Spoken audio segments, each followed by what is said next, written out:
Hello students, myself Dr. Nisha Jain. Extra embryonic membranes. BSc part 1 के developmental biology के अंदर आज हम इस टॉपिक को पढ़ेंगे जिसको कि हम बोलते हैं अतिरिक्त भ्रूणीय झिल्लियां। अतिरिक्त भ्रूणीय झिल्लियां।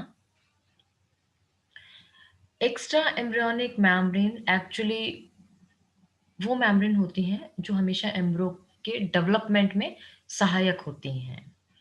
Such membranes occur in a range of animals from human to insects और ये जो membranes होती हैं ये human से लेकर insect तक में पाई जाती हैं. These membranes originate from embryo but are not considered part of it. ये membranes originate तो embryo से होती है लेकिन embryo का part कभी नहीं मानी जाती हैं. And they typically perform role in nutrition, gas exchange and waste removal. ये जो मेम्ब्रेन्स होती हैं ये या तो भोजन में देने में सहायक होती हैं या गैस के एक्सचेंज में सहायक होती हैं या फिर जो वेस्ट मटेरियल को रिमूव करने में सहायक होती हैं। अगर हम अतिरिक्त भ्रूण झिल्ली की बात कर रहे हैं जिसको कि हम एक्स्ट्रा एम्ब्रियोनिक मेम्ब्रेन्स बोलते हैं तो ये 4 प्रकार की होती हैं: yolk sac, amnion, allantois and Korean. ये जो मेम्ब्रेन्स हैं अगर हम इनके फेट की बात करें तो मैं आपको पहले this is very important ectoderm plus mesoderm दोनों मिलके बनाते हैं सोमैटोप्ल्यूर और एंडोडर्म और मीजोडर्म मिलके बनाते हैं स्प्लैंक्नोप्ल्यूर। ये आप नोट करके रखना, इसको ध्यान में रखना। एक्टोडर्म प्लस मीजोडर्म बना रहे हैं सोमैटोप्ल्यूर और एंडोडर्म और मीजोडर्म बना रहे हैं स्प्लैंक्नोप्ल्यूर। सोमैटोप्ल्यूर आगे जाके बनाता है एमनियन और chorion. Amnion which is help in protection and anti desiccation, chorion help in respiration.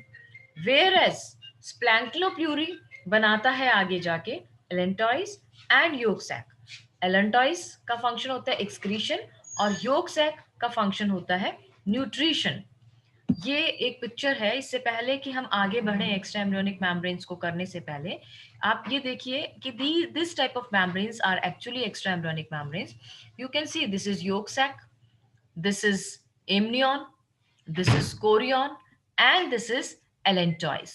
All these 4 membranes, yolk sac, chorion, amnion and allantois, ये इस प्रकार से दिखती हैं।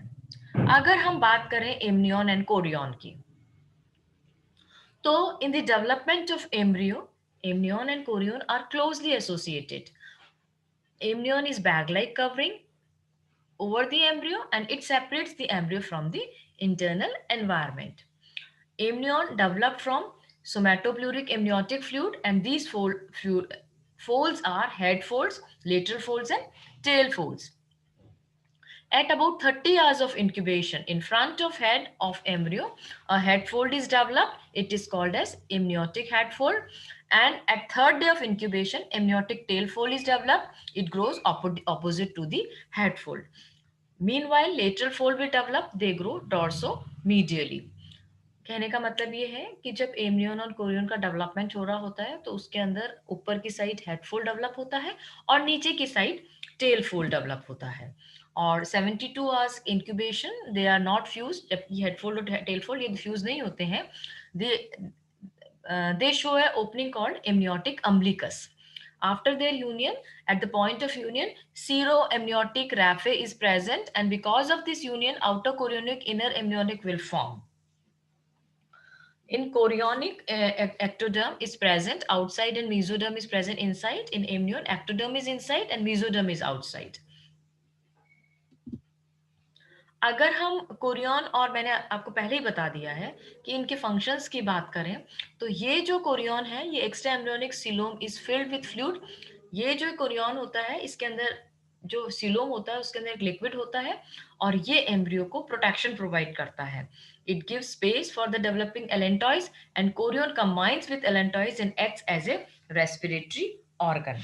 वेयर एज एम्नियन की अगर हम बात करें एमनियन की अगर हम बात करें तो it is a sac like structure around the embryo and it contains amniotic fluid. It protects the embryo from mechanical shocks and desiccations.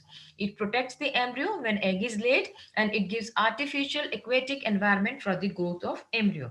अगर मैं इसको और क्लियर हिंदी में समझाऊं तो मैं ये कहूंगी कि कोरियन भ्रूण की सुरक्षा करती है तथा एलेंटॉइस के साथ मिलकर भ्रूण के श्वसन अंग का कार्य करती है।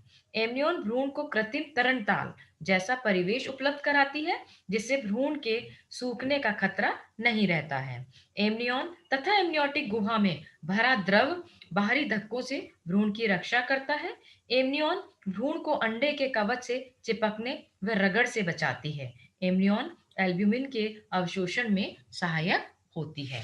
So these are the important functions of the amnion and chorion. Now next we have is the yolk sac. The third type of extraembryonic membrane is the yolk sac. Now 16 hours of incubation, yolk sac makes 16 घंटे का जब incubation होता है तो yolk sac appear होता है. It develops from splanchnopleure, और मैंने आपको पहले ही बताया है, and contains endoderm and mesoderm layer. This splanchnopleure is instead of forming a closed gut, it grows over the yolk and becomes yolk sac. अगर हम फंक्शन की बात करें तो it digest the yolk and the digested food will be circulated through the blood to the developing embryo. Hence yolk sac is considered as a nutritive organ of the embryo.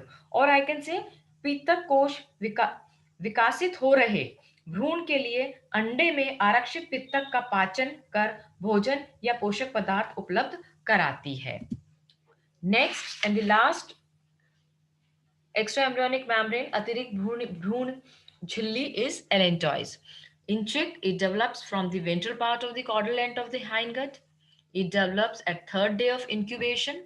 It develops from splanchnoplure. This splanchnoplure contains endoderm and mesoderm. The allantois grows rapidly and occupies the entire exocoel.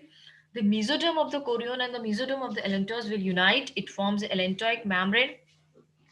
As the embryo is growing, the allantoic and the yolk stalk are brought together. This, their mesodermal layers will unite. It is called as umbilical stalk.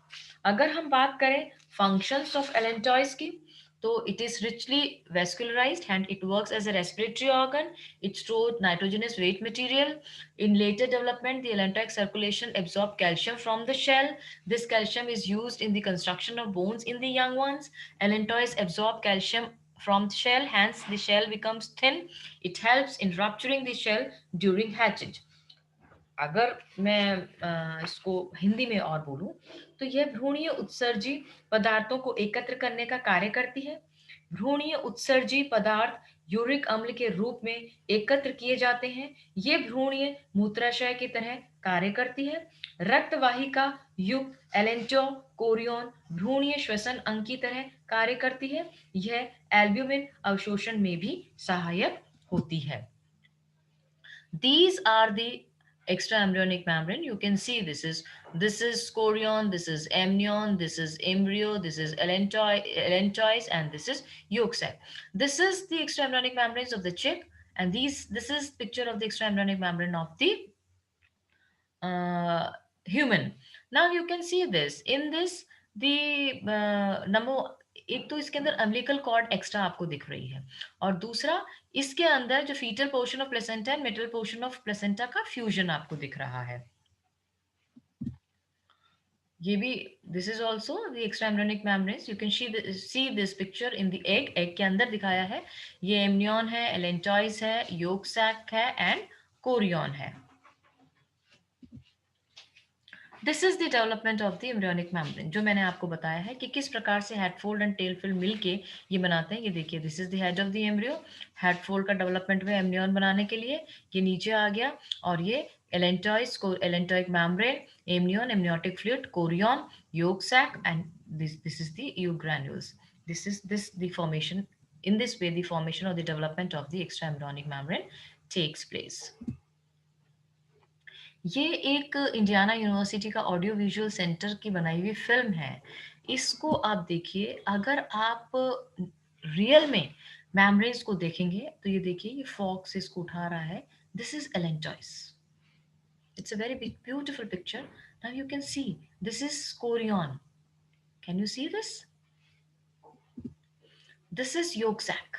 This is the yolk sac part. This is amnion. You can see this. This is the fluid filled cavity. This is amnion. आपको इसमें ये बहुत ही सुंदर सा इसके अंदर चिक का एम्ब्रियो दिख रहा है. ये आई है, ये इसकी बीक है, ये पैर है, ये एम्ब्रियो है और इसके अंदर ये एमनियन है.